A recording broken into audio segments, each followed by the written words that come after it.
I'm talking to Susan Hauk, and Susan is a candidate for the Cullman City School Board in a special runoff election coming up in a few days. Susan, to begin with, tell me about yourself and why you decided to run for school board. This is place 2. All the other places have been decided. The reason I decided to run, it was kind of an evolution. It wasn't just an event that happened. I didn't wake up one morning and say I was going to run for school board. The idea was planted in my head well over a year ago by one of the current board members who chose not to run again. And she just asked if I'd ever thought about it, and I said no, I hadn't, and probably didn't want to. But over several months, other people in the community asked me, they would say, we hear there are some board members aren't going to run, why don't you consider it? So the idea was planted there, but there were a lot of things going on with my family. My mom, her health was declining. We had moved her here to Cullman so that she would be close to one of her children. So I had taken on that responsibility. And yet still people were asking, why don't you think about it? Why don't you think about it? And my mom passed away the middle of June, 1 month before the qualifying deadline. And it seemed like then people were ramping up in their statements to me about thinking about running. And my mom was on the city council in my hometown for 20 years. My dad was a mayor there. My husband was on the city council here for 8 years. His parents were very involved in their community. My background, and I'm surrounded by people who serve their communities, and it just seemed like the time for me to do it, something I had wanted to do. I'm not a native Cullmanite, so that always leaves you at a little bit of a disadvantage, but I wanted to be more involved in my community. So I just made the decision that this was the right time and the right venue for me to go in. The issues in the campaign, what are the most important ones as far as you're concerned?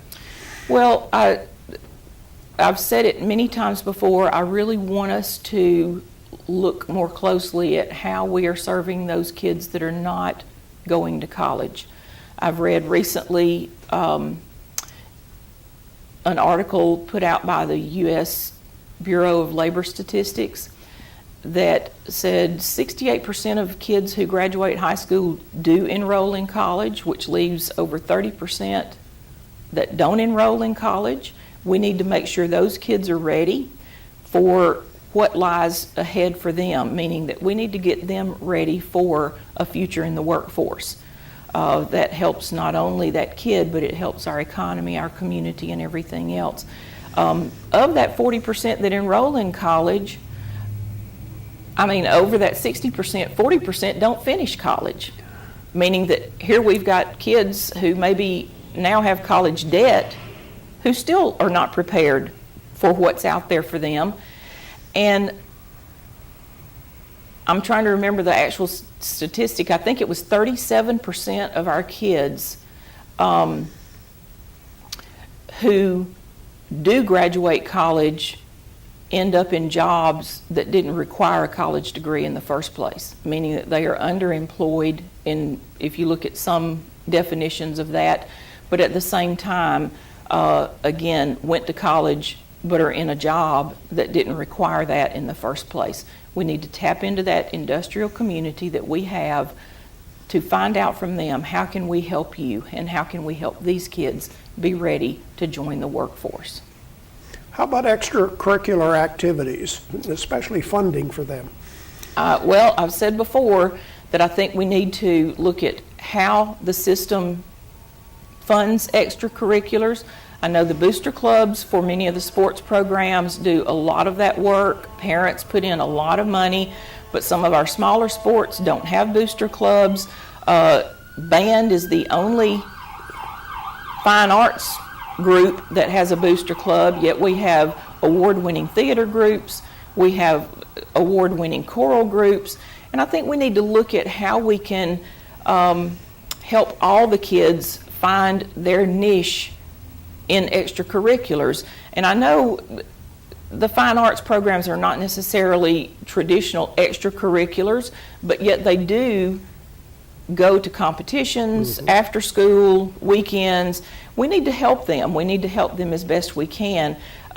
Many times those extracurricular activities are the hook that keeps kids enrolled in school and are keeping their grades up. You have to have a certain grade level to play sports and be on a sports team. So I think we need to find ways to help every kid who wants to be involved in something find their way. And I know the system does a really good job. There are benefactors who they have kind of on standby to help any kid who needs help in paying fees and things like that. But I think we need to look at the money we have available to help athletics and arts programs and maybe do a tweaking of how we distribute that money among all of these programs. The school board passed a strategic plan. You talked a little bit about this when we talked once before. Are you pleased with it? Any changes you would like to make? I'm very pleased with the plan. I've looked at the plan several times. Everything I'm saying fits within the goals and objectives of that plan. When the Chamber of Commerce did the forum for all the candidates before the general election, I was very surprised as to how many candidates did not seem to have educated themselves about that strategic plan. I looked at it to see if what I was thinking of as goals for my school board term, if elected, every goal I have fits within that plan. You know, I've been a long time person dealing with plans, treatment plans for kids and families, and you have to be specific as to how you're going to measure your progress toward a goal, but you want to leave it open and nebulous enough where you have some flexibility within that.